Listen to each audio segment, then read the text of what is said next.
বাংলাদেশ পাকিস্তান সম্পর্ক স্বাভাবিকের সম্ভাবনা কতটুকু? মিটবে কি পুরনো শত্রুতা? শঙ্কায় কেন ভারত? ভারতের স্বৈরশাসন প্রতিষ্ঠার জন্য কি সংবিধান সংশোধন চান মোদি? কি আছে এক দেশ এক ভোট দিলে?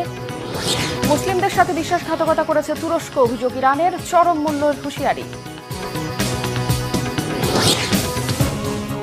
আসসালামু আলাইকুম, দেখছিলেন বাংলাভিশন ওয়ার্ল্ড নিউজ হেডলাইন।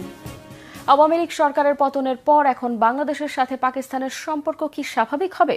দুই দেশের মধ্যকার অমীমাংসিত সমস্যা নিয়ে সমঝোতা না হলে কি আদৌ মিটবে পুরনো শত্রুতা? আওয়ামী লীগ সরকারের শাসনামলে সীমিত আকারে ব্যবসা বাণিজ্য চললেও শেখ হাসিনার ভারত প্রীতির কারণে একরকম হিসেবের বাইরেই ছিল পাকিস্তান। তাই এখন নতুন করে উঠে এসেছে দুই দেশের সম্পর্ক স্বাভাবিকের ইস্যু। বলা হচ্ছে, স্বাধীনতার পর 1974 সালে ঢাকায় আসেন পাক প্রধানমন্ত্রী জুলফিকার আলী ভুট্টো। রাষ্ট্রীয় সেই সফরে ব্যাপক আয়োজন করে তাকে সাদরে গ্রহণ করেছিলেন বাংলাদেশের তৎকালীন প্রধানমন্ত্রী শেখ মুজিবুর রহমান। কেন তাকে এত সমাদর করা হয়েছিল সেটা নিয়ে তখন উঠেছিল নানান রকমের সমালোচনা। হাফিজুল ইসলামের ডেস্ক রিপোর্টে বিস্তারিত। 1974 সালের 27 জুন ঘড়িতে সময় সকাল 11টা, ঢাকা বিমানবন্দরে অবতরণ করে পাকিস্তান ইন্টারন্যাশনাল এয়ারলাইন্সের একটি বিশেষ ফ্লাইট। বাংলাদেশের মাটিতে পা রাখেন পাকিস্তানের তৎকালীন প্রধানমন্ত্রী জুলফিকার আলী ভুট্টো।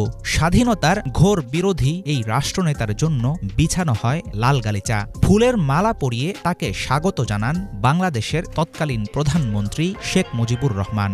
1971-এর 16 ডিসেম্বর বাংলাদেশ স্বাধীন হলেও সেটা স্বীকার করতে পাকিস্তান নিয়েছিল 2 বছরের বেশি সময়। অথচ সেই সময়ের পাক প্রধানমন্ত্রীকে কেন এত আয়োজন করে বরণ করেছিলেন শেখ মুজিব? আন্তর্জাতিক পরিমণ্ডলে স্বাধীন দেশ হিসাবে 1972-এর মাঝামাঝি সময়ের মধ্যেই সোভিয়েত ও পশ্চিমাপন্থী দেশগুলোর স্বীকৃতি পায় বাংলাদেশ। তবে 72 থেকে 75 সাল পর্যন্ত পাকিস্তানের হস্তক্ষেপের কারণে জাতিসংঘের সদস্যপদ লাভ ও বিভিন্ন ইসলামিক দেশের স্বীকৃতি পেতে বিরোধিতার মুখে পড়ে ঢাকা। কিন্তু 1974 সালে পাকিস্তানের পক্ষ থেকে বাংলাদেশের অস্তিত্ব স্বীকার করার মাত্র 4 মাসের মাথায় রাষ্ট্রীয় সফরে প্রথমবারের মতো ঢাকায় নামেন কোনো পাক প্রধানমন্ত্রী। কি ছিল ভুট্টোর সেই আগমনের উদ্দেশ্য? কূটনৈতিক সম্পর্ক তৈরিই কি ছিল আসল কারণ?